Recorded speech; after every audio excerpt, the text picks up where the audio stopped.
Bonjour, bienvenue par cette belle journée printanière et enneigée, cet événement organisé par le département de sociologie de l'Université du Québec à Montréal, le l'UQAM.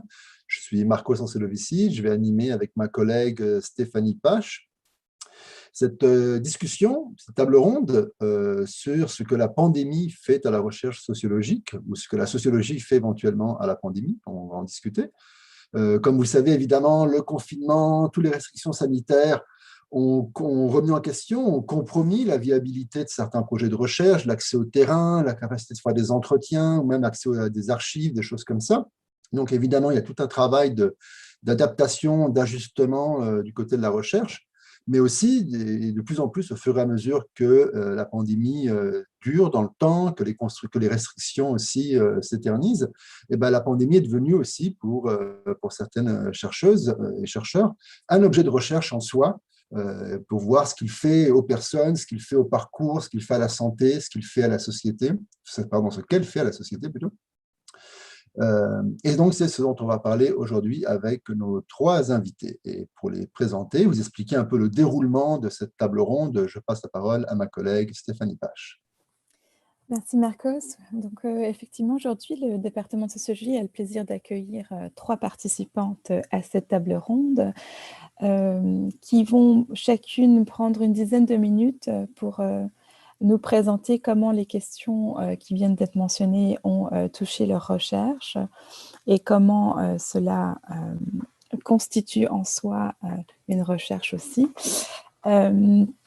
Donc, nous commencerons aujourd'hui par Marine Kneubiller, qui est chercheuse à l'Université de Lausanne et qui est membre de l'équipe du projet Social Distancing in Times of Pandemics, a Study of the Renegotiation of the Interaction Order, et qu'elle nous présentera plus en détail, j'en suis sûre, tout à l'heure.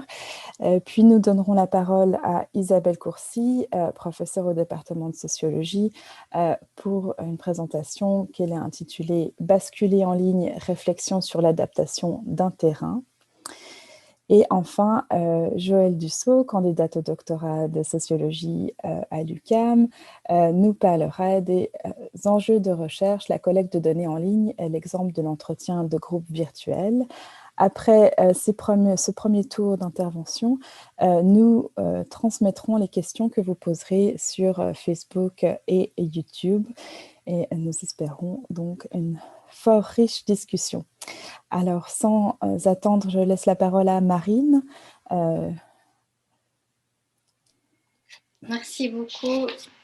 Et merci donc à toutes et tous de m'accueillir, même si je suis toujours en Suisse, et de m'accueillir chez vous au Québec, à Montréal. Donc, les quelques mots que je vais dire maintenant sont, comme l'a présenté Stéphanie, liés à une recherche du fonds financée par le Fonds national suisse de la recherche scientifique depuis juin 2020. Et là, alors pour le coup, c'est la pandémie qui est l'objet en fait de cette recherche.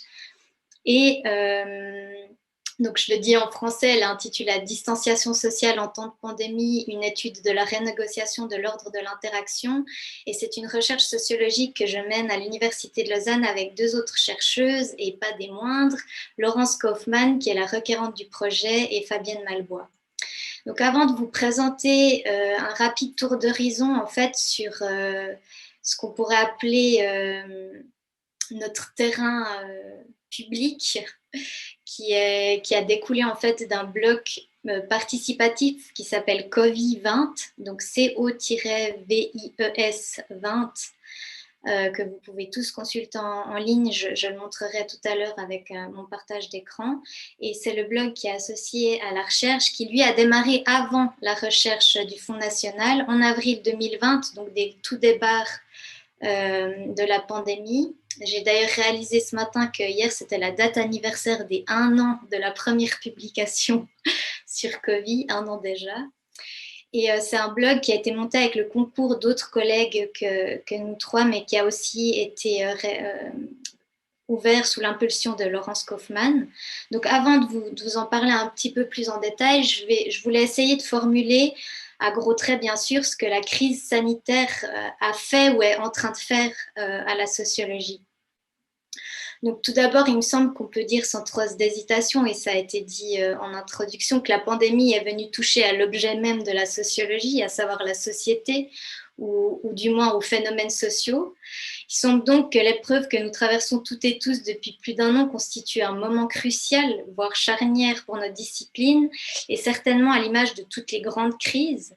Donc on peut ainsi se rappeler, comme l'a montré Laurence Kaufmann dans ses premiers travaux, qu'historiquement le terme sociologie a été en fait inventé au XVIIIe siècle dans le contexte de la Révolution française, au sein du même contexte social et politique que les concepts engagés de société et d'individu.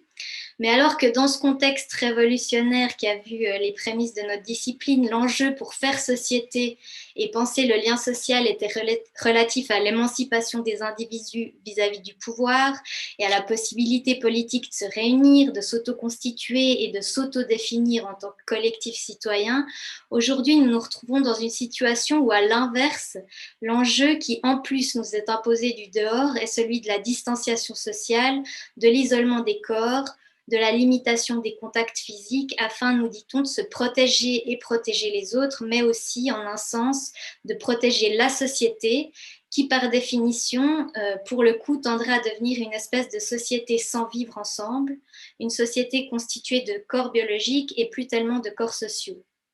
Donc, au fond, si l'on pense en termes d'opportunités de recherche, comme nous y invite cette table ronde, le contexte de crise sanitaire a fait ainsi perdre à la notion de société une part de son évidence et nous a ainsi invités à revenir aux fondamentaux de la discipline et à ce que social veut dire ou peut dire.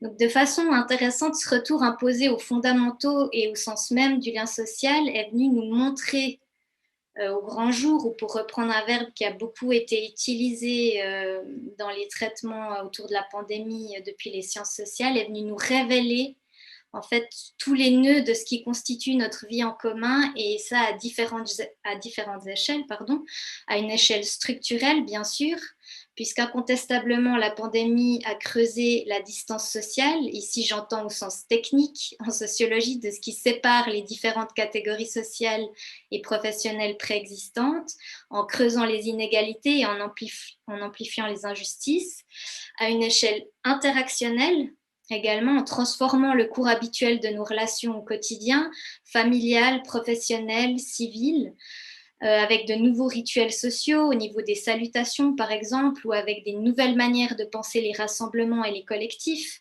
par exemple en nous imposant de réfléchir en termes quantitatifs et plus en termes qualitatifs pour nous réunir, puisque nous nous trouvons en position de compter le nombre de personnes présentes dans un endroit donné, mais aussi à une troisième échelle que je qualifierais de phénoménologique ou expérientielle, puisqu'on voit bien que le fait d'imposer des mesures sanitaires a des conséquences qui se lisent à même les corps, avec le port du masque notamment, ou l'interdiction de se toucher, des impositions qui transforment quelque chose de notre perception de notre environnement matériel et social, et ainsi de notre rapport à soi, aux autres et au monde.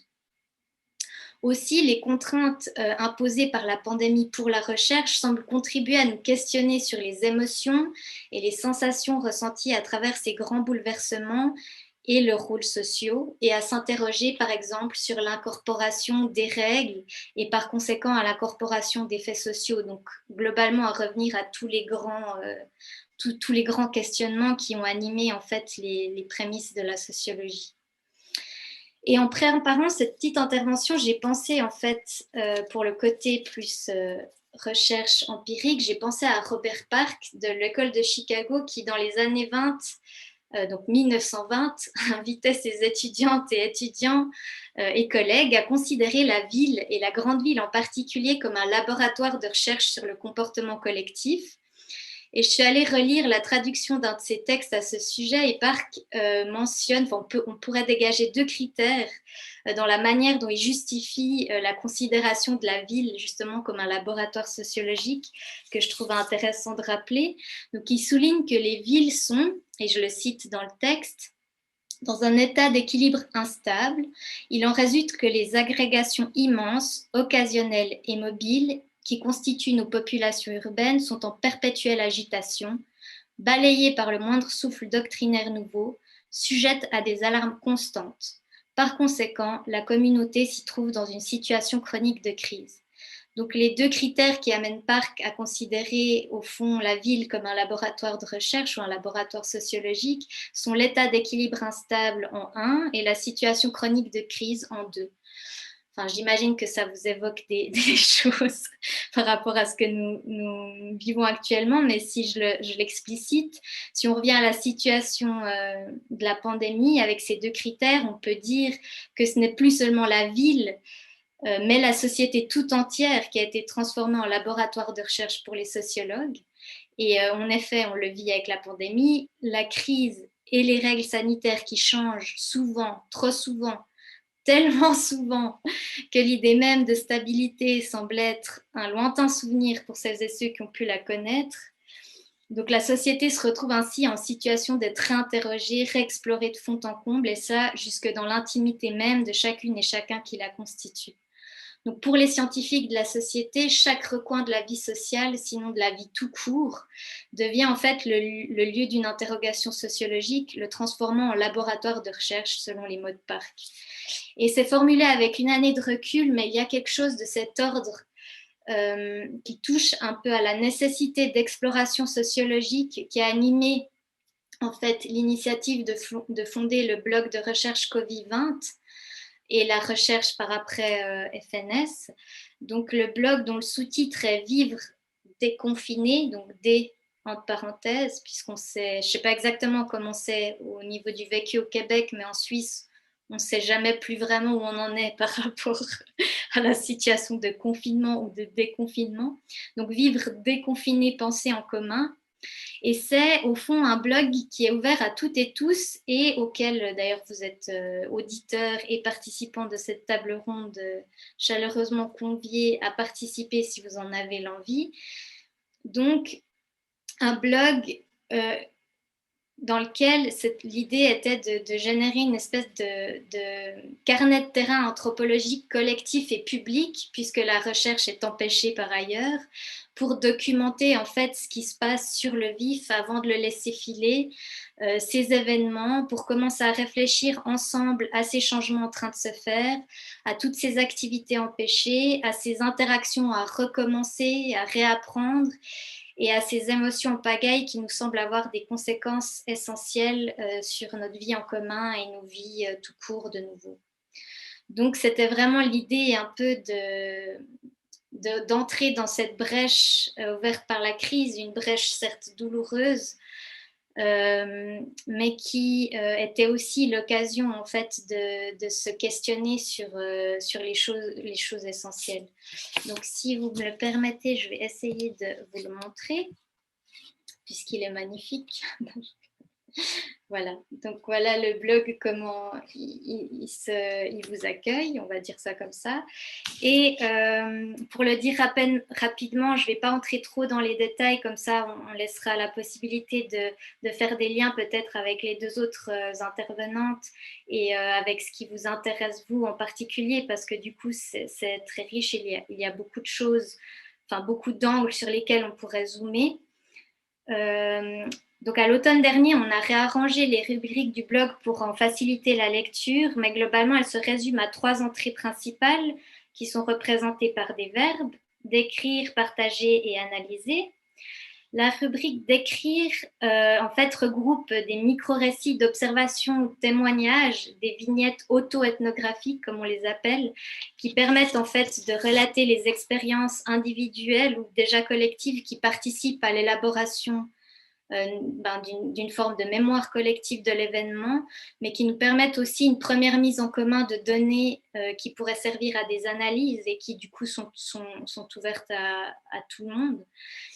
La rubrique partagée, elle comprend, elle, des billets très divers allant du mime humoristique qui circule sur les réseaux sociaux à la présentation de manifestations politiques virtuelles, notamment autour de la mobilisation des restaurateurs ou des indépendants qui s'inquiètent non pas de leur mort biologique, mais littéralement de leur mort sociale, jusqu'à des vidéos musicales. Pour vous donner un exemple, on est en train de préparer un billet qui va sortir, je fais un peu un trailer comme ça de la prochaine publication, en fait, d'une assistante sociale qui s'est vue déclencher une envie insatiable d'écrire depuis le début de la pandémie et qui a commencé à écrire des slams et qui s'est filmée en fait en train de dire un texte autour de la pandémie. Donc une rubrique très, très variée. Et enfin, la rubrique analysée qui regroupe déjà des premières analyses, cédant des agrafes conceptuelles indispensables que les sciences humaines et sociales nous fournissent pour penser le fait social total que nous traversons. Donc, le fait social total est en quelque sorte l'objet sociologique par excellence. Et pour donner quelques exemples, les analyses déjà publiées prennent des points de vue très divers sur la pandémie et couvrent des réflexions, entre autres choses, comme l'enseignement à distance, la télémédecine, le capital sanitaire, l'individualisme et la morale, l'expérience au présent, les interpellations gouvernementales à travers les médias ou encore les enjeux entourant la dépolitisation de la place publique. Donc, je ne sais pas combien de temps j'ai parlé, mais en gros, c'était un petit peu les éléments que je voulais vous présenter autour des réflexions et des éléments un peu conceptuels qui se dégagent maintenant après un an de recherche et sur ce blog ouvert et qui du coup permet aussi de réunir des descriptions de situations et des réalités, des points de vue qui ne viennent pas seulement d'un contexte national ou politique. Voilà, si ça vous convient, je vous transmets la parole à nouveau. Merci Marine. Donc sans attendre, on va passer la parole à Isabelle. Alors d'abord, un grand merci au comité de la recherche du département de sociologie pour l'invitation et l'organisation de l'événement. C'est un plaisir de pouvoir échanger avec vous sur ce que le contexte de pandémie fait à nos terrains de recherche et à nos pratiques de recherche. Puis plus spécifiquement, j'aimerais en fait partager mes réflexions sur 2 expériences de recherche que j'ai eues au courant de la dernière année. Pour ma première expérience, j'ai d'abord choisi de ne pas adapter mon terrain en ligne et d'attendre. Et dans la deuxième expérience dont je vais vous faire part, j'ai basculé avec enthousiasme dans les interactions et les échanges en ligne. Donc, si on fait un petit retour rétrospectif, en mars 2020, je préparais un projet de recherche sur les réseaux de soutien de personnes vieillissantes et de leurs proches aidants-aidantes. Le projet était écrit, j'avais obtenu l'approbation éthique, tout était prêt pour lancer la collecte de données qui était pressentie par entrevue dans les milieux de vie des personnes et à des intervalles réguliers pour une durée de 1 an. Donc, vous aurez deviné rapidement que c'est un terrain qui était complètement impossible à mener tel que pensé, en raison des mesures sanitaires, mais aussi des cas de COVID-19 qui ont vraiment sévi dans les CHSLD. C'était complètement impossible. Et je me suis bien sûr demandé comment adapter ce terrain à cette nouvelle réalité. Et deux éléments centraux ont vraiment orienté ma réflexion puis la décision que j'ai prise en fait d'attendre finalement. Premier élément, c'était plutôt lié à la collecte de données en particulier. J'avais pas, c'est sûr qu'il est venu l'idée de faire des entrevues en ligne, mais dans ce contexte-ci, ça égalait pour moi beaucoup de contraintes logistiques et aussi, je n'avais pas encore pu faire de contact sur le terrain avec le personnel soignant, par exemple, ou le comité des usagers-usagères. J'avais des contacts avec les gestionnaires, mais que je voyais de semaine en semaine être délestés ou remobilisés ailleurs dans le réseau de la santé et des services sociaux pour justement pallier aux besoins liés à la crise. Donc, premier élément. Deuxième élément, qui a trait davantage à l'objet de recherche comme tel. Donc, il est venu pour moi évident que c'était incontournable de repenser ou du moins de tenir compte du contexte si je m'engageais dans un projet sur les réseaux de soutien personnel. C'était un peu une évidence. Et même tenir compte, je pense que c'est une expression qui est un peu faible pour dire à quel point le contexte a pu venir transformer nos questions de recherche, puis déplacer même notre objet d'analyse comme tel. Donc, j'avais n'avais pas non plus fait de collecte antérieure, donc je commençais.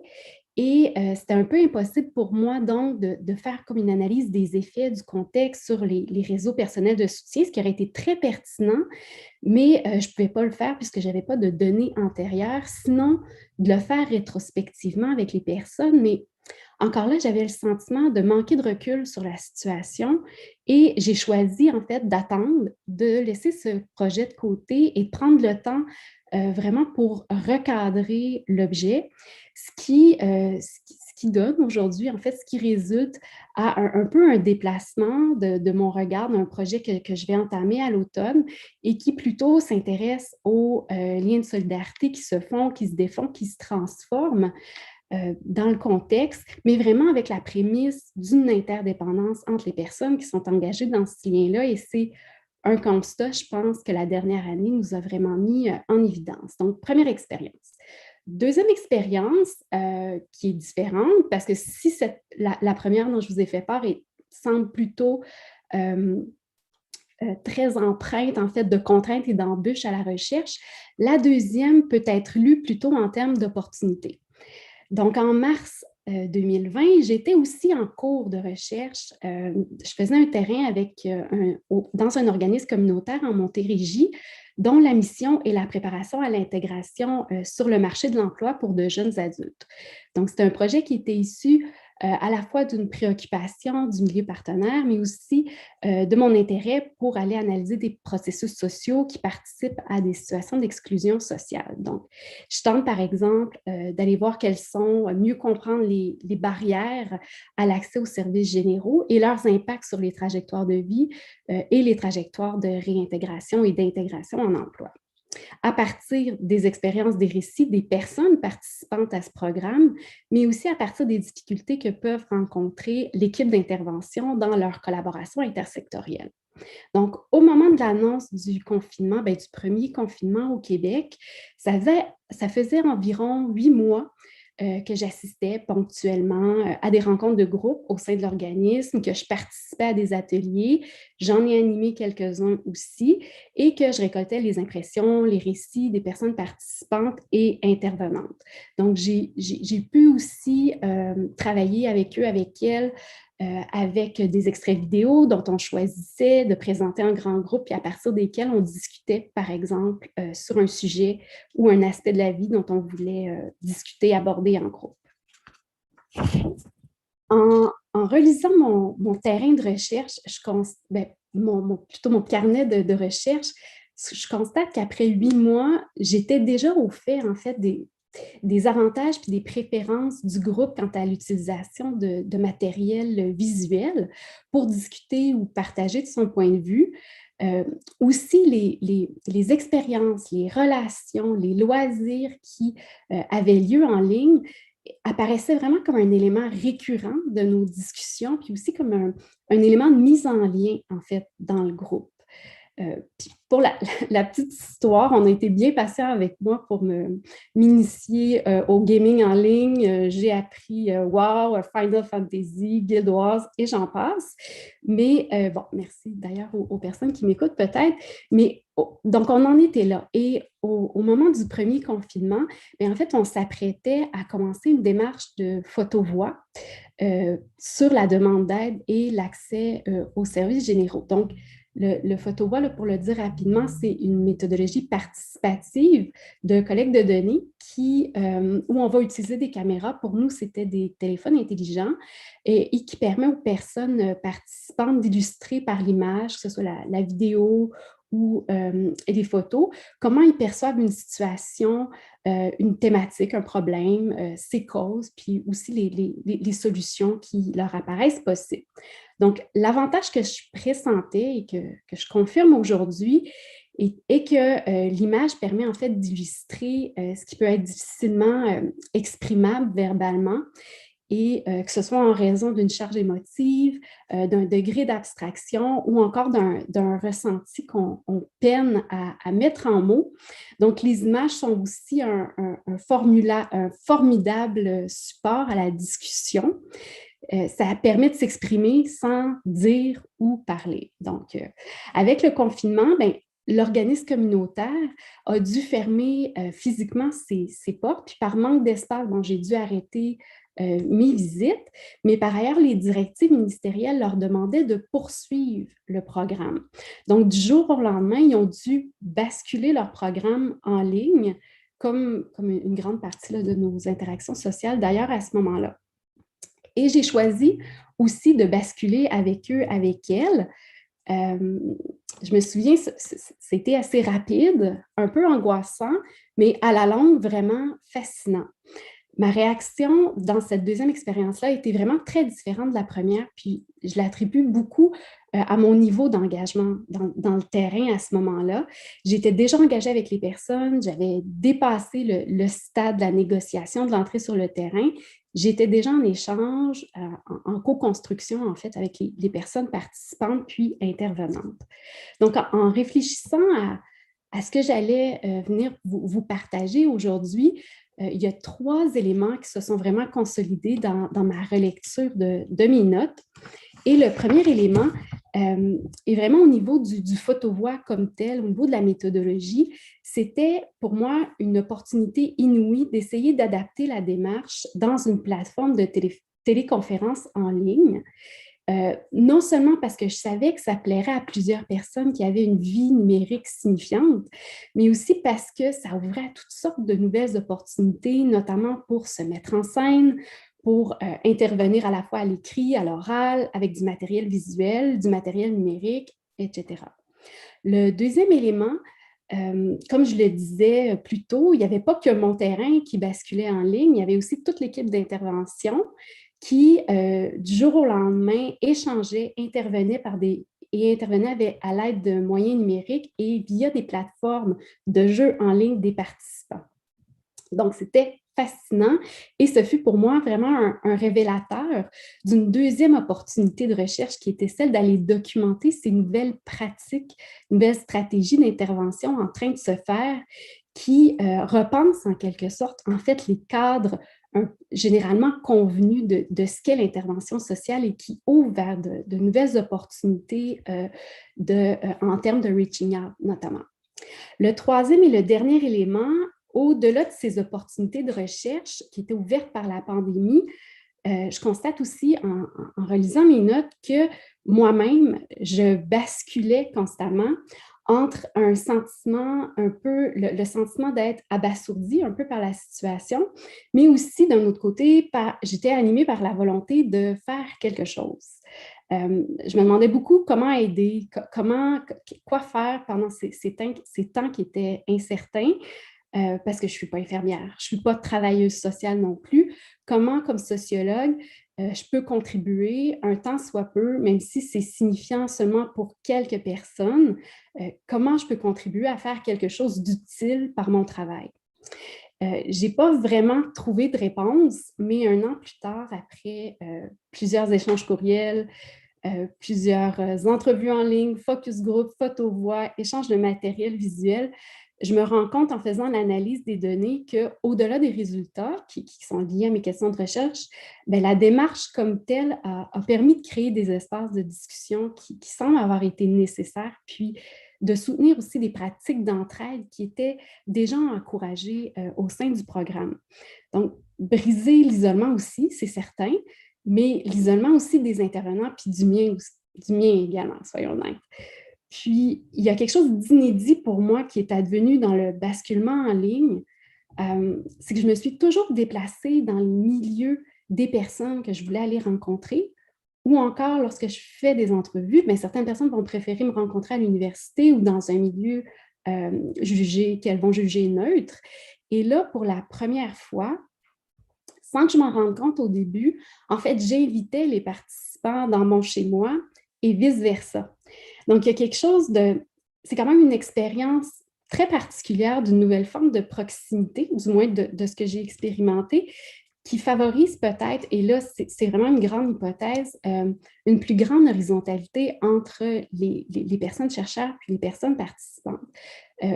Par exemple, pour vous, l'anecdote qui m'a mis la puce à l'oreille, c'est vraiment le jour où un participant m'a interpellée en me disant qu'il avait déjà lu le livre qui était à sa vue dans mon fond dans mon fond d'écran, qui était réellement ma vraie bibliothèque. Et cette petite anecdote-là m'a mis la puce à l'oreille sur cette nouvelle forme de proximité qu'on est en train d'expérimenter en recherche.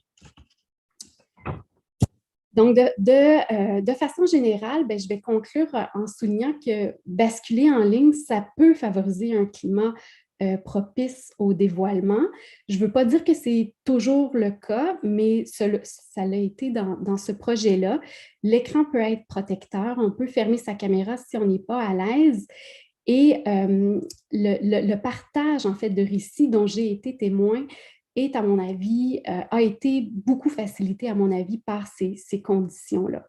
Ça peut peut-être paraître évident pour certains et certaines d'entre vous, mais pour moi, ce ne l'était pas nécessairement parce qu'au départ, je dois avouer que j'appréhendais beaucoup ces échanges en ligne. J'avais une vision un peu négative, voire même déficitaire, comme si ces échanges-là n'étaient pas nécessairement aussi vrais que ceux en présentiel et peut-être moins porteurs de sens pour l'analyse ethnographique ou sociologique. Aujourd'hui, je me rends compte que je me suis bien trompée et que, par exemple, pour vous laisser sur ça, je sais maintenant qu'une personne qui game en même temps qu'il est en train de me raconter son quotidien, sa vision du COVID et les obstacles qu'il rencontre dans sa vie, sur plusieurs points, ça peut être vraiment intéressant sociologiquement. Donc, voilà, donc je vais terminer ici, puis je vous remercie de votre écoute.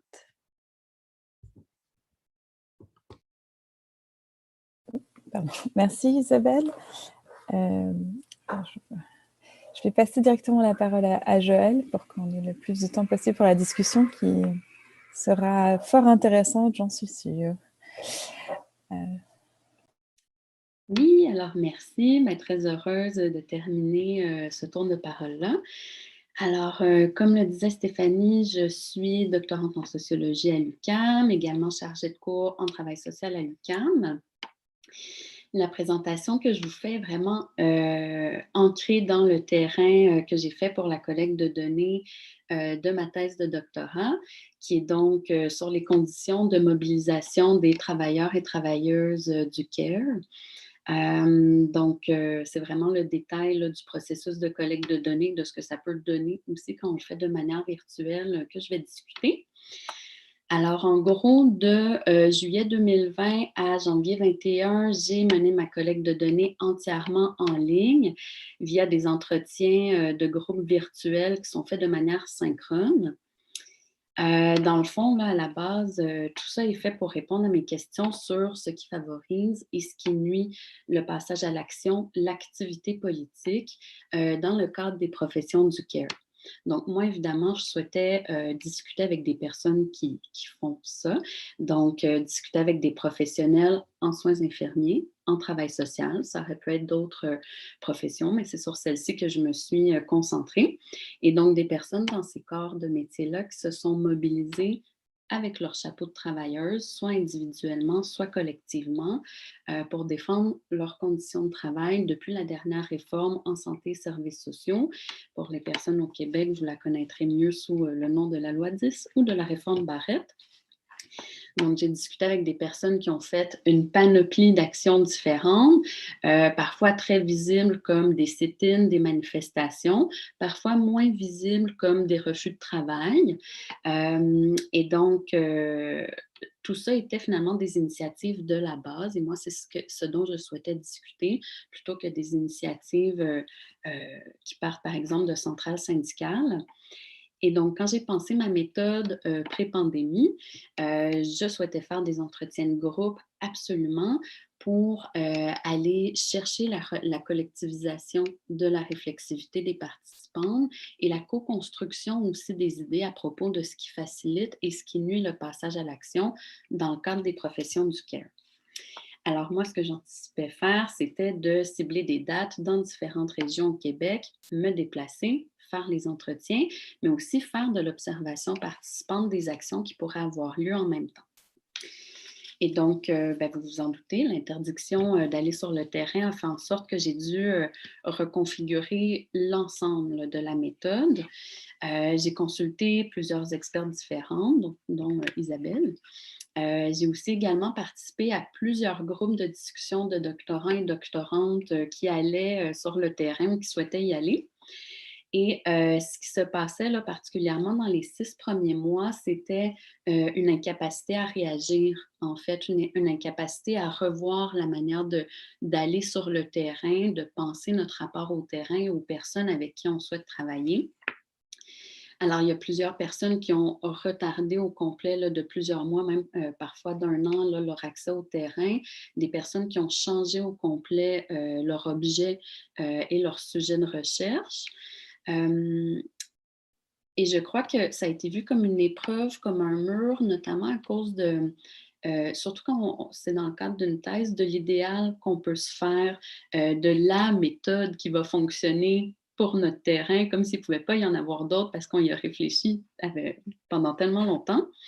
Et c'est quand même un long processus parfois de devoir renoncer à ça et de devoir reconfigurer notre regard de ce qui va nous permettre d'aller répondre à nos questions de recherche, mais aussi à nos hypothèses. Donc, il y a un certain deuil à faire à travers tout ça qui peut prendre du temps au-delà de tout simplement aller choisir le nouveau format de collecte de données. Pour ma part, je dois dire que j'ai fait pendant plusieurs années en tant qu'intervenante de l'intervention de crise et du suivi en ligne par texto, par chat, par téléphone, donc déjà sans non-verbal, de manière anonyme. Alors, je crois que c'était une épreuve que moi, je voyais peut-être différemment de d'autres personnes grâce à ma propre trajectoire. Alors, j'ai décidé de tout simplement modifier ma collecte. Ce que ça a donné, c'est de faire l'ensemble du recrutement et des entretiens de groupe en ligne avec une 50aine de professionnels, laisser tomber l'observation participante et maintenir l'entretien de groupe, mais fait en ligne de manière synchrone. Il peut y en avoir asynchrone. Moi, j'ai choisi synchrone. Ce que ça a fait par ailleurs, c'est de modifier des choses dans la manière dont l'entretien de groupe est fait, notamment la taille du groupe. Donc, moi, je ciblais des groupes plus petits, 3 à 5 personnes, plutôt qu'un 6 à 8 qu'on va voir en général quand on est en face à face. La composition des groupes également était différente. C'était davantage selon la disponibilité des personnes que selon la région. Donc, j'avais des groupes avec des personnes de la baie James, de l'Abitibi, de Montréal, de Longueuil en même temps. Et j'ai ajouté à ça également un suivi individuel. Donc, un suivi individualisé avec chaque participante avant et après l'entretien de groupe. Le après se faisait notamment avec un entretien individuel d'environ 1 heure avec chaque participante. Alors, ce que ça donne comme type d'entretien, comme type de collecte de données, ça donne en fait de vraiment s'attarder à la qualité de la connectivité et de la plateforme qu'on utilise. Moi, évidemment, j'utilisais Zoom puisque c'était obligatoire dans mon université. L'enjeu que j'appréhendais d'aisance avec la plateforme ne s'est pas du tout présenté, peu importe les groupes d'âge et l'aisance initiale de la personne, notamment à cause de la massification de l'utilisation de cette plateforme-là en contexte de pandémie. Si ça avait été fait il y a 2 ans, mon rapport à l'outil aurait été très différent. Mais ce qui s'est davantage présenté pour moi, c'est l'inégalité dans l'accès à cette ressource-là pour les personnes qui sont en région éloignée, donc qui ne sont pas dans des grands centres urbains, notamment pour les personnes qui sont dans des communautés autochtones du Grand Nord. Plusieurs participantes n'avaient pas une connectivité nécessaire pour pouvoir mettre l'image, donc on n'avait pas accès à leur non-verbal et ça faisait une différence dans la relation de discussion de groupe. Par ailleurs, je dois dire que sans l'entretien en ligne, je n'aurais tout simplement pas eu accès à ces personnes puisque c'est extrêmement coûteux de se déplacer dans les régions du Grand Nord là, du Québec.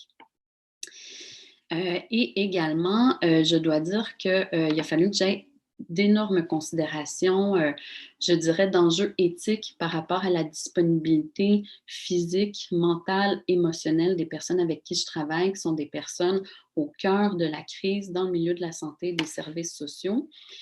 Et en consultant quelques-unes avant de lancer le recrutement, en fait, la formule en ligne s'est avérée particulièrement pertinente puisqu'elle évite un déplacement dans un endroit supplémentaire. Elle permet de concilier cette participation-là à une division sexuelle du travail domestique qui est souvent inégale, où les femmes ont davantage de tâches. Donc, même après le travail salarié, il y a un autre travail qui embarque et qui est plus facilement conciliable avec un entretien où on peut soit amener l'enfant avec soi, couper la caméra un instant, etc. Donc, il y avait cette aisance-là qui était particulièrement facilitante dans le cas de ma collecte. Mais donc, il y a des enjeux de disponibilité, d'accessibilité qui, moi, se sont présentés, bon, avec les catégories que je vous nommais, mais qui peuvent aussi se présenter quand on est dans une situation comme celle d'Isabelle ou avec des personnes en situation d'itinérance ou dans des communautés où l'accès à l'Internet est moins évident. Et donc, pour ce qui est du volet communicationnel, je dois dire que ça a été des moments d'échange extraordinaires. Moi, j'avais en fait une grille d'entretien avec une quinzaine de questions et j'ai jamais eu à en poser plus que 4, peut-être. La discussion se faisait grâce à je dois dire que les explications claires de mes attentes aidaient, mais les personnes étaient à micro ouvert, tout le long se répondaient, se questionnaient, s'interrogeaient entre elles et on n'a jamais pu faire des entretiens d'une durée de moins de 2 heures parce que les personnes étaient curieuses d'entendre ce qui se passait dans d'autres milieux, dans d'autres CIUS, dans d'autres régions, avaient un énorme besoin de ventiler sur la situation, mais aussi d'entendre la manière d'adopter une défense de droit dans un contexte de pandémie, dans un contexte de distanciation sociale. Et donc, ça a fait la réflexivité que je souhaitais avoir d'une manière très, très, très facile, une co-construction des idées, mais aussi des liens qui étaient très facilités. Plusieurs d'entre elles sont encore en contact. Moi, je suis encore en contact avec plusieurs d'entre elles. Et l'entretien individuel également a vraiment facilité ça.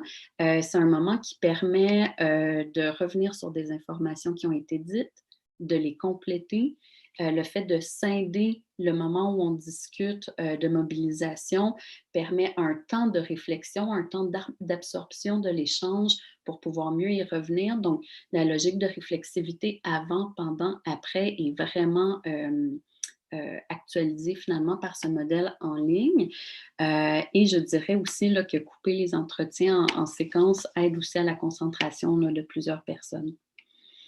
Et en terminant, ce que je dirais, c'est qu'avant la collecte, je me suis demandé si les gens allaient être à l'aise de nommer leurs désaccords, d'entrer en débat, de vivre leurs émotions également devant un écran. À certains égards, ça a été moins facile, mais l'entretien individuel permet d'aller rattraper ça et d'aller nommer. J'ai l'impression qu'à ce moment-là, il y avait quelque chose qui se passait qui n'a pas été nommé. Est-ce que tu avais envie d'y revenir et de pouvoir aller capter toute cette densité d'informations? Mais en général, l'aisance à vivre ses émotions, à les partager, à nommer son désaccord entrant en débat était vraiment significative.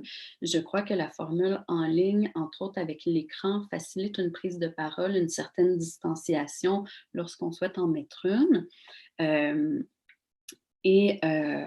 En contexte de pandémie, c'est vraiment quelque chose pour des professionnels qui vivent un moment particulièrement exigeant de pouvoir créer un espace supplémentaire de réflexion, de discussion, de lien et également de réflexivité là, en travail social, en soins infirmiers, c'est particulièrement important.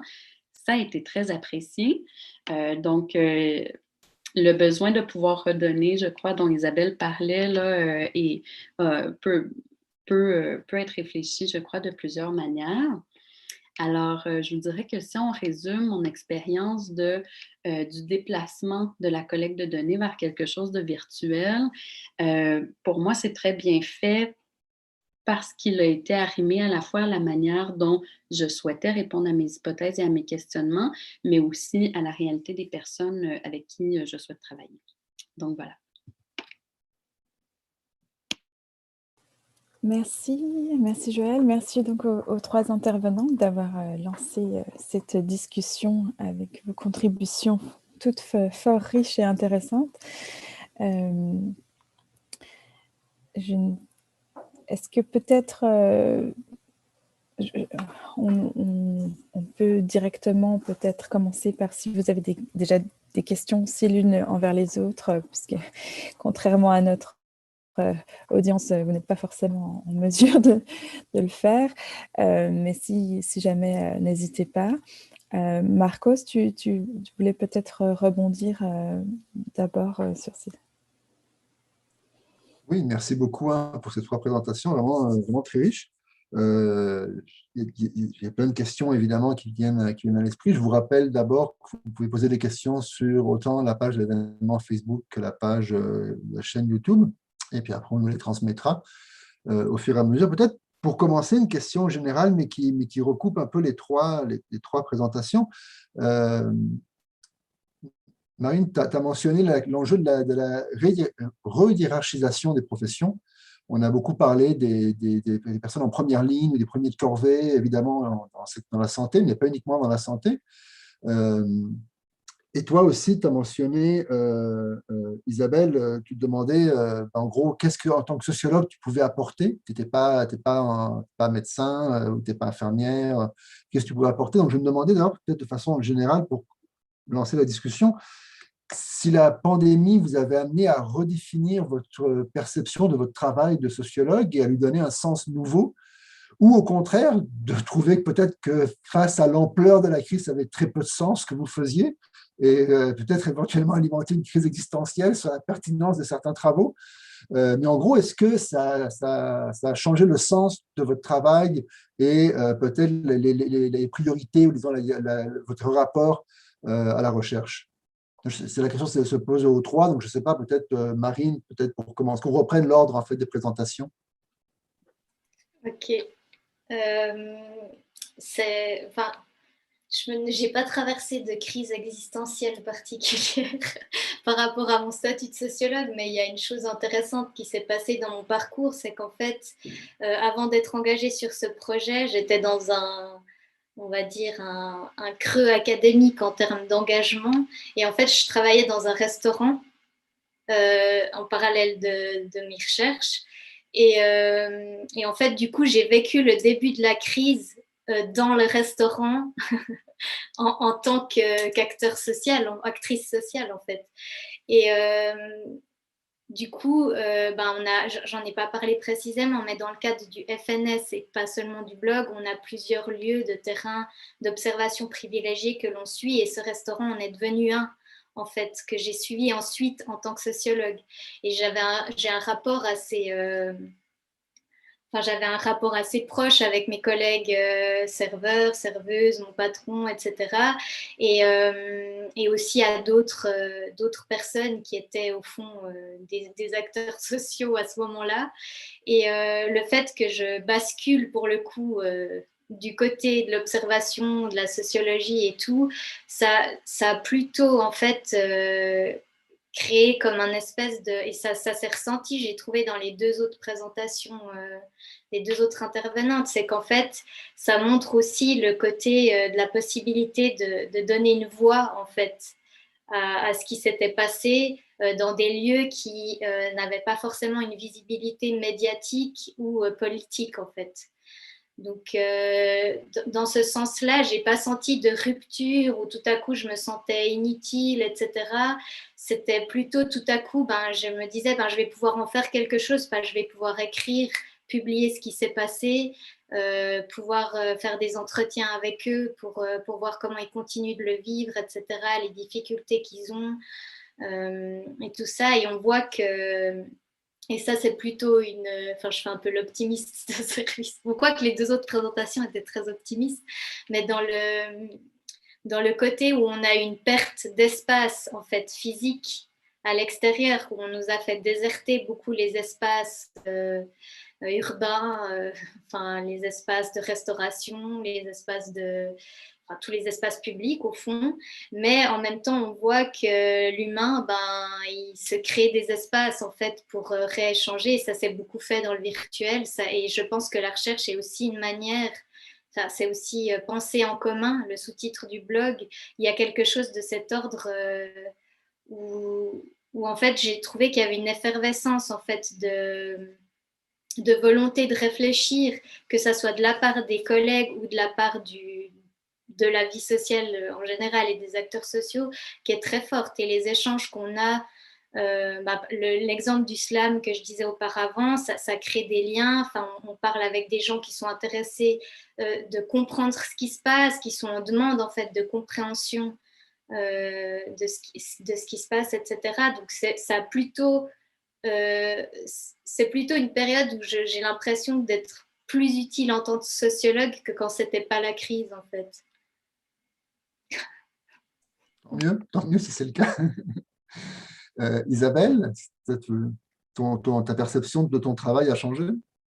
Mais je pense que toutes les inégalités sociales qui ont vraiment été accrues par le contexte est simplement suffisant pour me conforter dans l'utilité de mon rôle comme sociologue.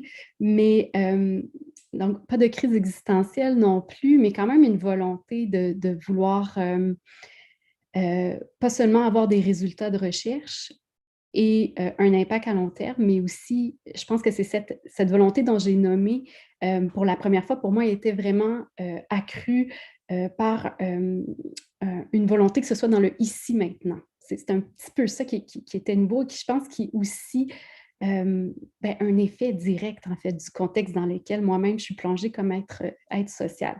Mais ce que ça amène, puis qui moi, je pense, très stimulant comme sociologue, c'est un renouvellement en fait du regard qu'on pose sur certaines choses. Donc, j'en ai parlé sur les réseaux de soutien, sur la façon dont on voit les solidarités, mais surtout, moi, je réfléchis sur ça, sur le cadre des interactions sociales. Puis Marine a donné des exemples fort pertinents dans sa présentation.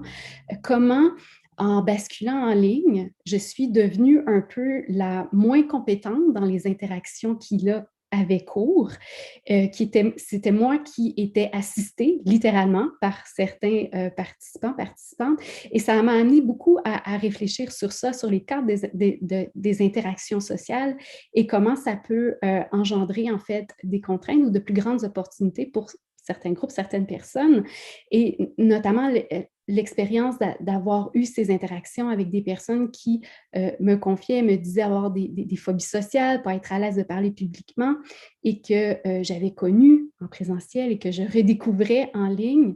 Je voyais vraiment toute une réflexion autour de ça et autour de ces possibilités qu'offre ce nouveau cadre d'interaction.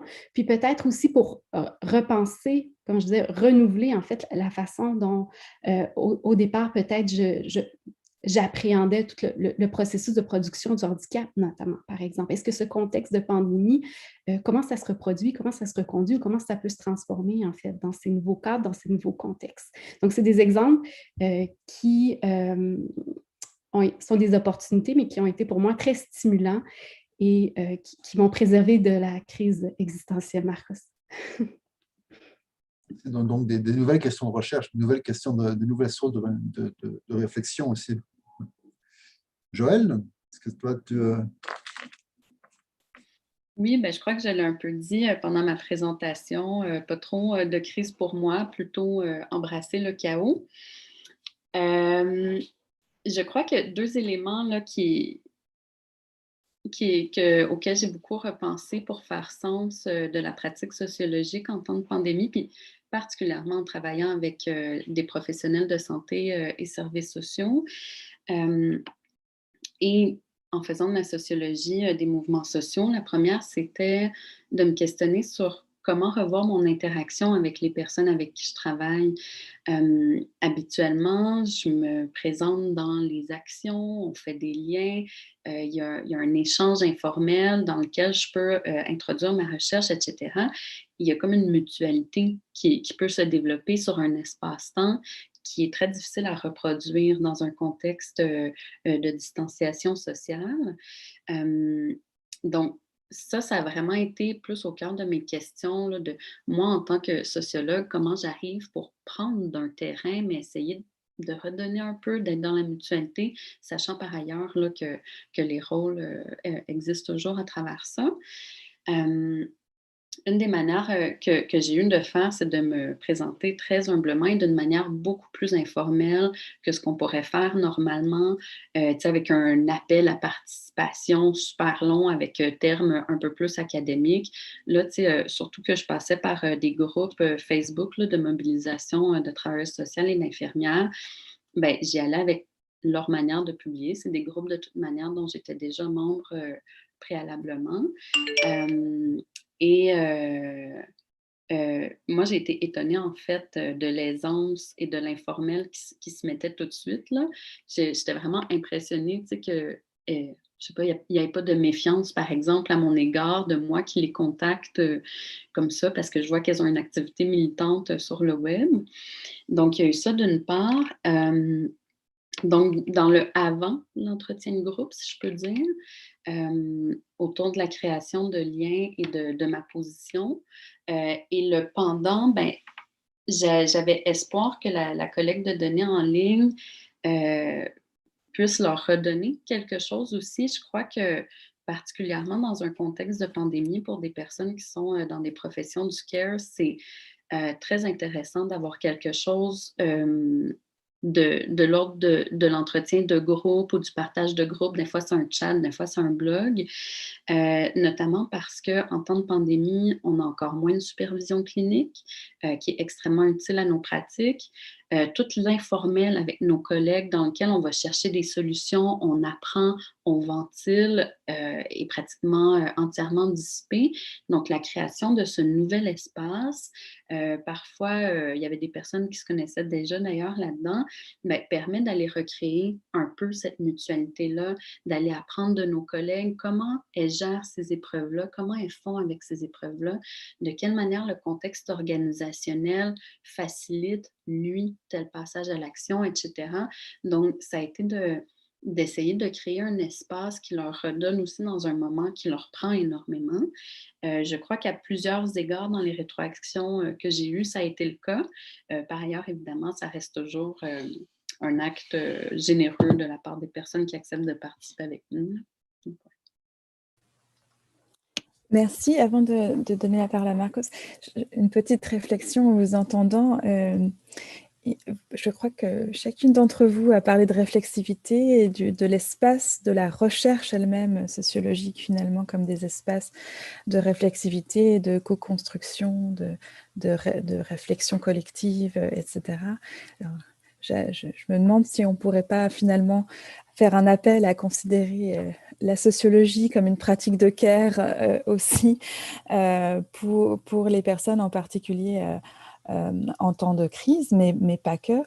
Et je trouve ça tout à fait intéressant, mais aussi, pour faire une remarque un peu plus politique, on voit bien que l'intérêt des recherches n'est pas simplement dans la production de résultats, mais bien sur le terrain lui-même et sur la pratique de recherche, en particulier quand elle se fait en collaboration et en co-construction avec les acteurs et les actrices sociaux. Voilà, c'est plus un commentaire, mais je voulais souligner parce qu'il me semble que malgré les terrains, les questions différentes, on sent cet engagement sociologique proprement dans vos interventions qui me semble important de souligner. Donc, je crois que Marcos voulait faire part de quelques questions du public. Oui, merci. Alors, effectivement, on a reçu déjà plusieurs questions qui se recoupent en partie, donc je vais peut-être les synthétiser, puis il y en a d'autres que je vais garder par la suite parce qu'elles nous amènent vers d'autres sujets. Mais c'est une question qui est dirigée à Joël, mais qui je crois qu'on peut généraliser à tout le monde. C'est-à-dire, d'abord, Joël, tu as mentionné le fait que des fois, pour des raisons de qualité de connexion Internet, il y avait des personnes qui n'allumaient pas leur caméra. Donc là, il y a une question qui demande qu'est-ce que ça donne comme différence, à part le fait qu'on ne peut pas voir la personne, évidemment. Mais est-ce que les données sont de nature différente? Est-ce que ça change beaucoup la dynamique de la discussion? Et ça, je trouve, ça c'est une question plus générale qui est celle des conditions sociales de la cueillette de données. Est-ce que, on a beaucoup parlé, c'était mentionné aussi par Marine au début, de l'augmentation des inégalités. On sait évidemment qu'il y a plein de gens qui ont perdu leur travail. Donc évidemment, ça affecte les conditions sociales, ça va de soi. Mais donc, est-ce que ça veut dire que la recherche en temps de pandémie est plus difficile, pas simplement à cause des restrictions sanitaires, mais aussi parce que les conditions sociales nécessaires à la recherche ne sont pas nécessairement réunies? Ou est-ce que ça ne change pas grand-chose finalement? Est-ce que de toute façon, les gens qui sont défavorisés ou exclus ou marginalisés, ils l'étaient avant, ils ne sont pas devenus nécessairement avec la pandémie? Mais bon, d'abord, c'est la question plus précise de la caméra, des connexions Internet, etc. Oui.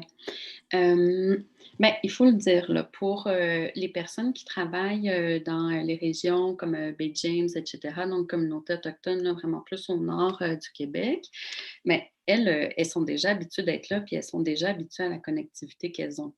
Donc, pour elles, ce n'était pas une surprise de ne pas avoir de visuel, ce n'était pas une surprise que leur connexion coupe de temps à autre. C'était plus une influence sur la dynamique de groupe. Donc, ce que ça donne, c'est de soit pas avoir accès au non-verbal de la personne tout le long de l'entretien de groupe ou de l'avoir seulement à certains moments. Ce que ça influence, c'est que les autres personnes ne savent pas nécessairement comment interpréter le silence de l'autre et ne savent pas nécessairement à quel moment elle veut parler. Nous, en ce moment, on se voit, on sait à quel moment Isabelle est en train d'écrire, à quel moment moi je viens pour parler, mais quelqu'un d'autre commence à parler, puis là, oh non, vas-y. Bon, ben, tout cet élément-là de discussion dans lequel le non-verbal est essentiel, est beaucoup plus difficile à interpréter. Il faut donc aller le verbaliser davantage. Et ça, moi, j'avais l'habitude de le nommer dès le début. On voit que telle personne n'a pas sa caméra actuellement. Je pense qu'on peut garder en tête de souvent lui nommer telle personne, est-ce que tu veux réagir en ce moment ou est-ce que tu es d'accord, ou etc. Et ça s'intégrait très facilement dans l'échange. Sinon, c'était, les personnes ne savaient pas non. C'était plus difficile pour la personne qui n'avait pas de caméra de prendre la parole sans couper les autres quand c'était un flot de discussion très animé. Donc ça peut parfois nuire à la participation. À ce moment-là, je crois que c'est à l'animation de prendre avec diligence un rôle plus soutenu pour dire « Ah ben, telle personne, est-ce qu'il y a quelque chose que tu voulais dire à ce moment-ci? » Ou de faire encore plus attention à en ce moment, ça fait longtemps qu'elle ne disait rien, ou on entend des petits sons. Donc, comment interpréter ça? Ben, la façon la plus facile, c'est de le nommer clairement. Et donc, ça, c'est quelque chose qu'on a tendance à beaucoup moins faire quand on a un visuel ou en face-à-face parce qu'il y a d'autres éléments de l'interaction, des symboles sur lesquels on se fie. Et là, ben, étant donné qu'on ne peut pas se fier, c'est d'expliciter le plus possible ces éléments-là. Donc, je dirais que ça a été le principal. Mais je redis par ailleurs, c'est des personnes qui sont habituées à ces conditions-là. Donc, pour elles, ce n'était pas une contrainte supplémentaire. Elles s'engageaient en sachant que ça allait faire ça. Par ailleurs, je le disais, là, les groupes de discussion, c'était impossible de faire moins de 2 heures. Et donc, ça, c'était plus l'adaptation peut-être dans les premières minutes, les 10-15 premières minutes, mais après, ça coulait beaucoup plus simplement. Et je ne crois pas nécessairement qu'il y avait autre chose. C'était vraiment le principal. Merci. Puis Isabelle ou Marine, sur l'enjeu des conditions sociales de la recherche. Isabelle, tu veux? Oh, tu peux y aller, Marine, vu que... Oui, alors c'est difficile toujours de dire parce qu'évidemment, ceux qui n'ont pas accès, ils ne sont pas là, donc on a de la peine à savoir exactement en fait les raisons. Mais moi, ce que ça m'évoquait, c'est cette question, c'est plutôt par rapport à un autre pan de la recherche qui a été l'ethnographie des enseignements en comodal ou en ligne. Et bon, c'est en train de commencer, donc on a peu de choses. Alors plus pour l'école secondaire, on a vu passer des éléments de recherche où là très clairement on voyait que l'accès aux ressources informatiques pour certains élèves qui déjà n'avaient pas des conditions suffisantes à la maison pour se faire aider pour les devoirs, etc. Et là, l'école à la maison devenait un calvaire et il y a des élèves qui apparemment ont complètement disparu pour certains profs quand les écoles étaient fermées parce qu'ils ne se sont jamais connectés, par exemple, sur Zoom ou sur Skype ou sur les plateformes qui étaient mises en lien. Donc là, évidemment, j'ai envie de dire, c'est un peu malheureusement logique que les personnes qui soient les plus démunies de manière générale le sont aussi sur le plan technique et du coup que quand tout bascule en ligne, ça crée effectivement des isolements et pour les étudiants à l'université, on a très peu accès à ces personnes comme on ne les voit pas.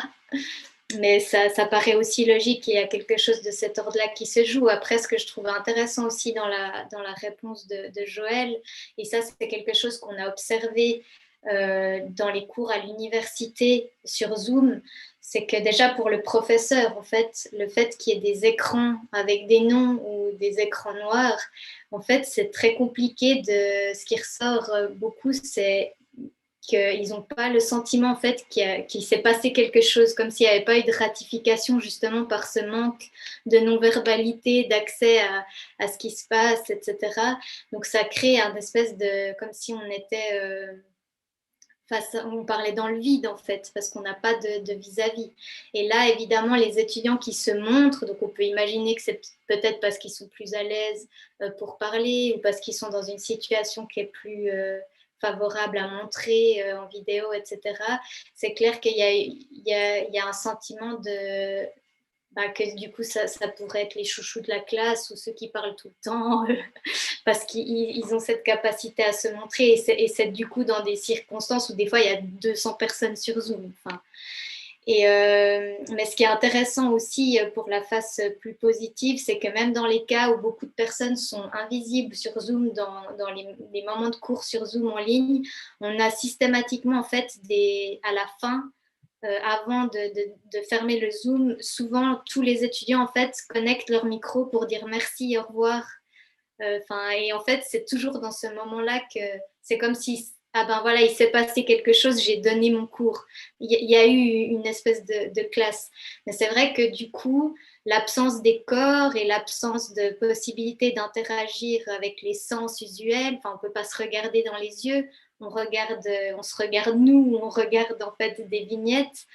Le fait qu'il manque cet échange-là, en fait, on perd une densité en fait à la classe et la transmission du savoir devient beaucoup plus compliquée. Comme c'est une situation pas d'échange conversationnel comme on l'a eu dans les deux cas de recherche. Là, on est dans quelque chose où un professeur doit délivrer, je pense qu'en tant qu'enseignant, vous avez été mis dans cette situation où il y a quelque chose de l'ordre d'un savoir qui ne prend pas corps en fait à cause de ces situations en fait où les gens deviennent invisibles en fait les uns aux autres. C'est un peu ces éléments-là que ça m'a évoqué. Merci. Isabelle, est-ce que tu voudrais réagir toi aussi? Je voulais simplement renchérir sur le fait que l'accès à Internet et aux technologies est socialement inégal, distribué socialement inégal. Ça, c'est évident. Et que moi, je vous ai vraiment présenté les apports, mais j'ai perdu également des participants un petit peu en cours de route qui n'étaient pas intéressés par ce type d'échange numérique. Ils étaient moins nombreux, mais il y en a aussi. Et pour ce qui est de la caméra, de la question sur la caméra fermée, moi, j'ai remarqué que je me suis développée un peu une sensibilité, en fait, à l'écoute. Je me suis arrêtée beaucoup sur, justement, entendre la respiration, le débit de voix qui pouvait être indicateur d'une émotion, d'une réaction forte. Et c'est des petits éléments que je me suis surprise à insérer dans mes notes, peut-être davantage qu'auparavant. Mais toutes ces questions techniques d'accès, est-ce que ça veut dire qu'on se retrouve avec des échantillons différents que des échantillons qu'on aurait en temps normal? Et donc, est-ce qu'il y a des biais déjà à la base de par les conditions techniques nécessaires? Ben, tu sais, ça dépend des terrains des gens. Tu sais, cette question-là, on ne peut pas y répondre avec une réponse qui serait généralisable à l'ensemble des terrains, là. Ça, c'est évident. Ce que je peux dire pour le mien, c'est que je crois que j'ai un terrain et un échantillon beaucoup plus diversifié que ce que j'aurais pu avoir en me déplaçant et en ayant les personnes dans une salle. Parce que c'est un engagement qui était moins grand de le faire en ligne que de se déplacer pour des personnes qui sont dans des emplois exigeants, donc soins infirmiers, travail social, avec généralement aussi des engagements dans la sphère domestique. Alors pour ça, c'est un accès vraiment facilité pour la plupart des personnes. Et parce que j'ai des personnes de toutes les régions du Québec pour une étude d'une thèse où le but, c'est pas d'analyser une répartition géographique. C'est rare, en fait, qu'on a ça. Et c'est vraiment que le contexte en ligne qui a permis de le faire. Donc, moi, en fait, ma population, elle est beaucoup plus diversifiée que ce que j'aurais eu habituellement. Et je crois l'autre avantage en passant par des groupes de discussion en ligne qui existaient là, préalablement à ma recherche, c'est d'avoir les personnes les plus évidentes, donc les personnes qui militent davantage de manière plus visible parce qu'elles sont à la fois dans la rue et en ligne en grande majorité, mais d'avoir également des personnes beaucoup moins visibles et qui se mobilisent plus rarement, mais qui sont actives, soit en lisant, soit en commentant, soit en publiant parfois sur ces groupes-là, où on a à la fois de l'information politique, mais aussi de l'information sur la profession. Alors, j'avais un échantillon de personnes qui se considèrent comme militantes, mais aussi beaucoup de personnes qui disaient « Je ne sais pas si c'est moi, j'ai seulement fait un sit-in ». Ben oui, c'est toi. Donc, des personnes qui, à la base, ne s'identifient pas nécessairement comme militantes dans le cadre de leur profession, pouvaient se sentir concernées parce que l'appel était fait dans un autre cadre que celui qu'on aurait pu avoir, soit par effet boule de neige ou en étant présente dans leurs actions et en abordant les personnes de manière plus informelle. Donc, pour moi, forcément, il doit y avoir des personnes qui ont été moins facilement rejointes, mais en général, mon échantillon est beaucoup plus varié, je dirais. Et c'est une surprise parce que c'est pas à ça que je m'attendais. Marine, pour le blog, est-ce qu'il y a des biais particuliers dans le genre de personnes qui envoient du contenu ou des témoignages, des choses comme ça? Le biais, c'est que c'est quand même des chercheurs ou des apprentis chercheurs majoritairement, puisque c'est beaucoup des invitations à des étudiants qui ont été faites via en fait, les collaborateurs. Donc, c'est quand même des observateurs avant d'être des personnes qui vont parler en première personne. Il y a un projet d'un autre blog, en fait, qui s'appellerait Humans of Pandemics, qui serait jumeau, en fait, de celui-ci, où là, l'idée, ce serait vraiment de lancer, en fait, comme un hashtag, en fait, que n'importe qui pourrait utiliser pour se présenter, en fait, comme un humain de la pandémie, comme pour donner un récit qui ne serait pas forcément fait via en fait, des portraits qui ne seraient pas forcément faits via les chercheurs eux-mêmes. Après, là, en fait, le blog, c'est ce qu'il y a sous la main. C'est nous aussi, c'est nos vécus en tant qu'humains qui ont vécu des situations interactionnelles particulières. C'est des gens qui nous connaissent ou des gens qui qu'on a trouvées intéressantes en faisant des recherches, en voyant qu'il y a certaines manifestations qui passent en ligne, etc. Donc, c'est des gens que, par exemple, j'ai contactés pour demander s'ils seraient d'accord que je fasse un billet sur leur... c'est des choses comme ça. Donc, en gros, c'est un peu tout ce qui est accessible via l'observation de tout un chacun, en particulier des chercheurs. Donc, plus il y aurait de chercheurs impliqués, au fond, plus ce serait divers et varié. Merci. Pour toi, Isabelle, est-ce que tu veux réagir à cette question ou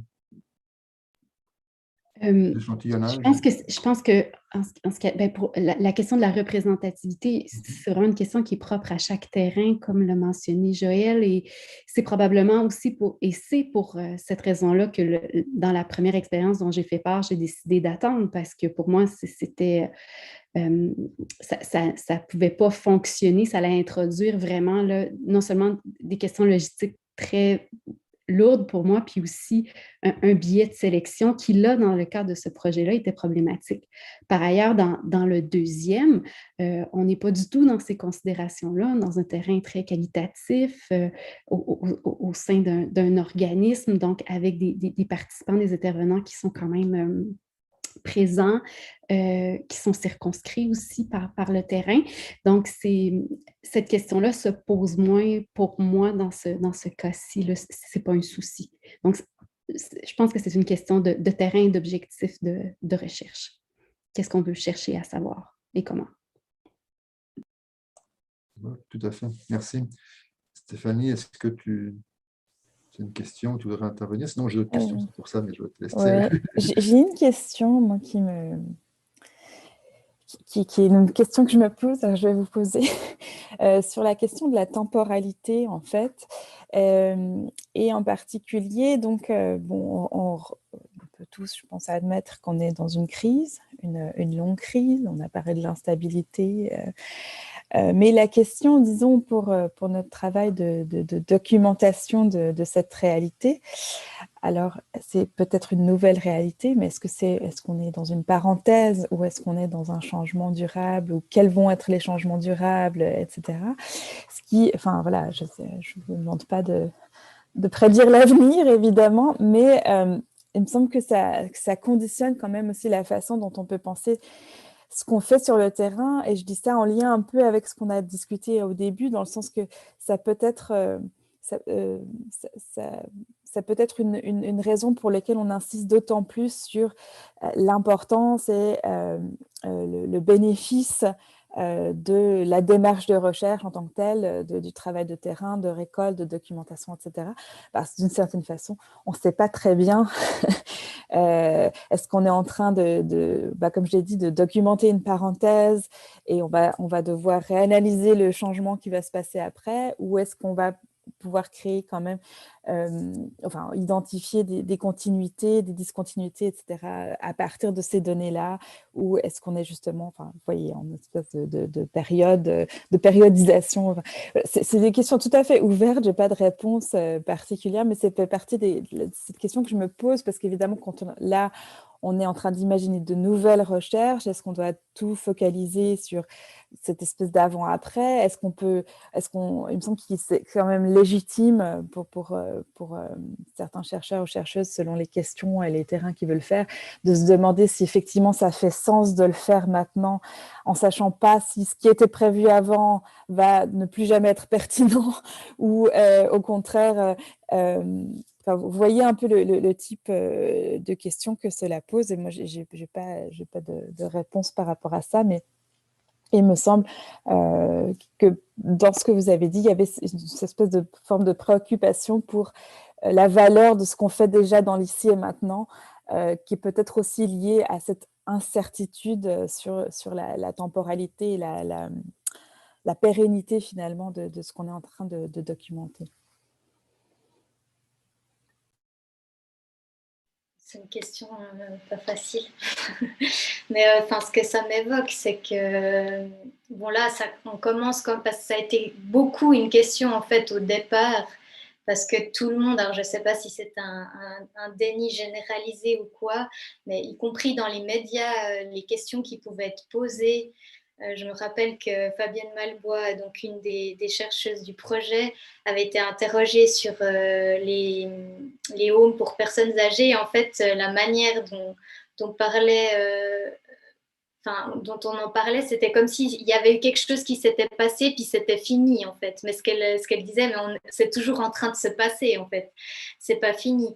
Et il y a eu beaucoup aussi de questions qu'on s'est posées au début, par exemple, sur le port du masque. On se disait, non, mais là, maintenant, il faut aller observer ça maintenant, tant que c'est là, parce que si la pandémie, elle est finie, on ne va jamais pouvoir avoir des observations dans les lieux publics sur ce que fait le masque dans les interactions. Et puis, en fait, ça se généralise de plus en plus, ça s'installe.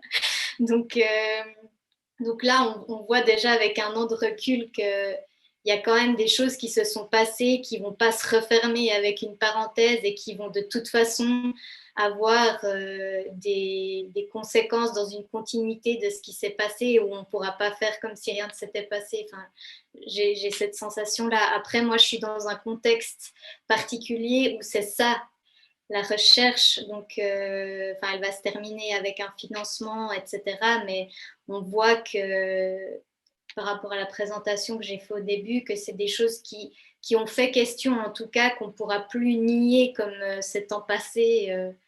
C'est ce qui est de l'ordre de l'avant. Il faudra peut-être un petit peu de recul pour... mais ça fait partie aussi de cette continuité, je pense. Enfin, c'est comme ça un peu que j'ai envie de répondre, mais c'est un peu évasif comme... comme c'est compliqué. Mais enfin, je pense que politiquement, c'est ce qui a été fait aussi beaucoup, de le voir comme une parenthèse. Et je pense aussi que politiquement, du point de vue de la recherche, de ce qu'on observe, c'est important de dire qu'on ne peut pas faire comme si rien ne s'était passé ou comme si c'était normal ce qui était en train de se passer. Et là, ce serait temps d'arrêter de faire semblant que c'est normal, en fait, de devoir redéfinir nos rapports de cette manière et d'arriver à une normalité qui est encore pire que celle qui était avant, en quelque sorte, où on accepte des choses. Là, comme on est en train de, par exemple en Suisse, on est en train de rouvrir un petit peu, et ce qu'on se disait, c'est que là, on est dans des contraintes encore extrêmement restrictive, que s'il y a une année et demie, on nous avait dit maintenant votre vie c'est ça, on aurait trouvé ça insupportable. Et maintenant qu'on a vécu sans voir personne, enfermé, limité à 5, etc., ça nous paraît en fait juste pouvoir aller uniquement sur une terrasse de restaurant, sachant que l'intérieur est fermé, que c'est la galère pour tout le monde, ça nous paraît être une libération gigantesque de pouvoir boire une bière en terrasse, mais en fait on commence à, enfin, il faut pas qu'on oublie cet avant aussi dans cette perspective-là, à mon avis.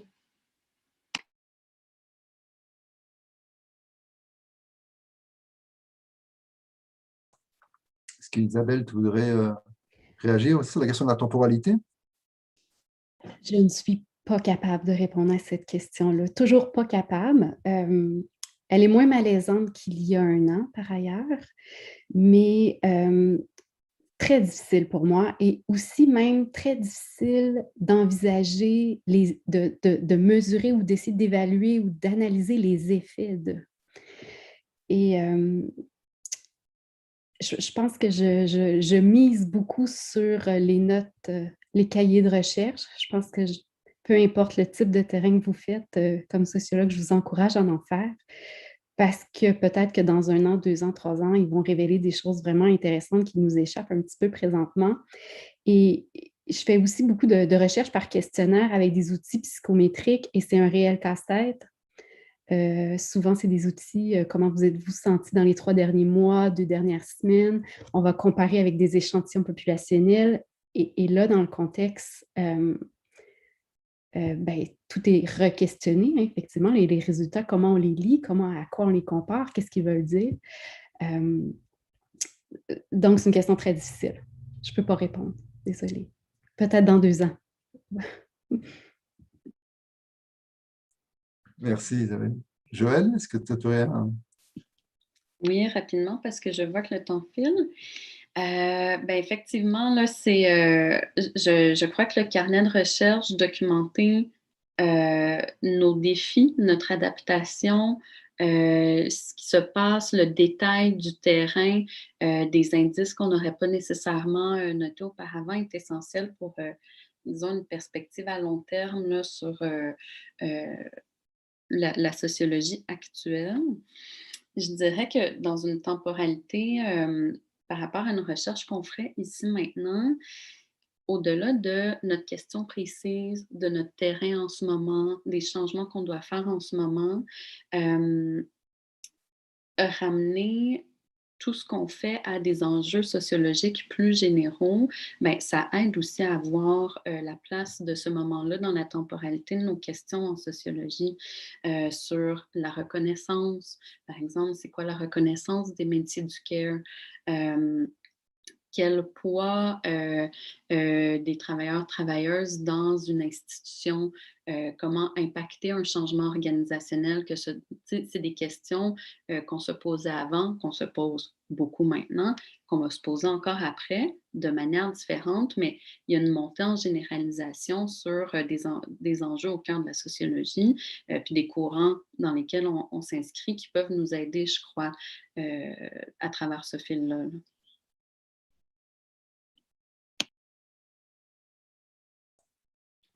Merci beaucoup. Je crois que c'est à peu près le temps de conclure, parce qu'on devait arrêter à 2 heures, il est 58, donc il y a certaines questions auxquelles on n'a pas le temps de vous transmettre, en partie parce qu'elles recoupaient déjà certains éléments de vos présentations respectives, donc à des fins de temps, disons, on ne les a pas partagés. On aurait pu aussi discuter des enjeux d'apprentissage. Dans la mesure où ça dure, la pandémie, est-ce qu'on apprend aussi à composer avec? Est-ce qu'on pourrait apprendre à peut-être très bien faire de la recherche en temps de pandémie? Quand il n'y aura plus de pandémie, on sera un petit peu désemparé, on faudra réapprendre à faire de la recherche sans pandémie. Espérons que ce ne sera pas le cas, mais bon, on ne sait jamais. Puis on aurait pu aussi évidemment aborder la question du deuil. J'imagine qu'il y a peut-être des gens qui, durant les projets de recherche, sont affectés par la pandémie ou perdent des proches ou des choses comme ça. Puis peut-être que c'est quelque chose qui surgit, quelles que soient les questions particulières que vous essayez d'aborder dans les terrains. Donc bref, c'est vraiment quelque chose qui soulève beaucoup de questions. Stéphanie, est-ce que tu voudrais le mot de la fin? Je crois que beaucoup de choses ont été dites. Après le dernier tour de parole, je me dis qu'il faudra qu'on refasse la table ronde, je sais pas, dans 1 an, dans 6 mois, quelque chose, pour justement peut-être documenter cette temporalité qu'on vient d'évoquer. Donc, à bon entendeur. Mais merci surtout. Je voudrais remercier toutes les participantes. Et aussi Camille Rangier et Véronique Pronovo qui nous ont assistés techniquement aujourd'hui pour l'enregistrement et la gestion de cette table ronde que je vous invite à diffuser, qui sera disponible. Et à continuer à défendre les ressources et la flexibilité de la recherche sociologique, même en temps de pandémie. Merci en tout cas. Merci à vous. Merci beaucoup. Merci. Merci. Et puis merci aussi au public qui nous a suivis pendant cette heure et demie de